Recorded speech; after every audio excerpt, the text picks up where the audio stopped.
ഇരിക്കൂർ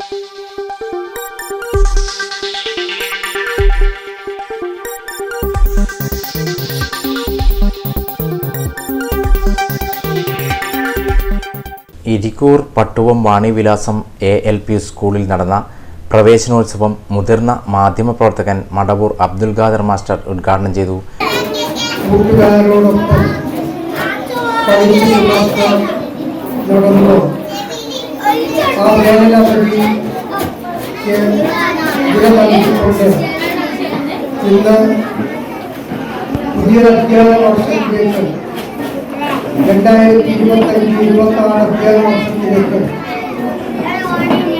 നിങ്ങളെല്ലാവരും ഈ വിദ്യാലയത്തിലെത്തിയിരിക്കാം.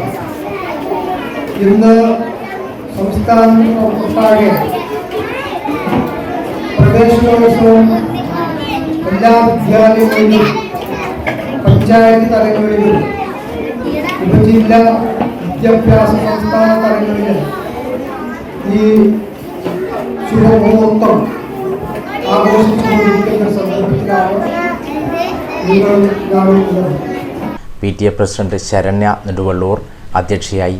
Head master KB Babu master, mother PTA president Karoth Noorjahan, KP Lasitha teacher, MB Naseema teacher, Harshamol, N Praveetha teacher, R Rashmija teacher, P Shindu teacher എന്നിവർ സംസാരിച്ചു. നവാഗതരായ എല്ലാ വിദ്യാർത്ഥികൾക്കും KMCCയുടെ നേതൃത്വത്തിൽ ഏർപ്പെടുത്തിയ പഠനോപകരണ വിതരണം MB അഷ്റഫ് നിർവഹിച്ചു. പഞ്ചായത്ത് പ്രസിഡന്റ് TP ഫാത്തിമ, ആരോഗ്യ വിദ്യാഭ്യാസ chairperson NK Sulaikha teacher, NKK Mufeeda, Rasheed Kunnath, Sharafuddin Kinakkul MB, Hamza MB, Siddique എന്നിവർ പങ്കെടുത്തു. പ്രവേശനോത്സവത്തിന്റെ ഭാഗമായി മലബാർ ഗോൾഡ് എല്ലാ വിദ്യാർത്ഥികൾക്കും ബലൂണും മധുരപലഹാരവും നൽകി.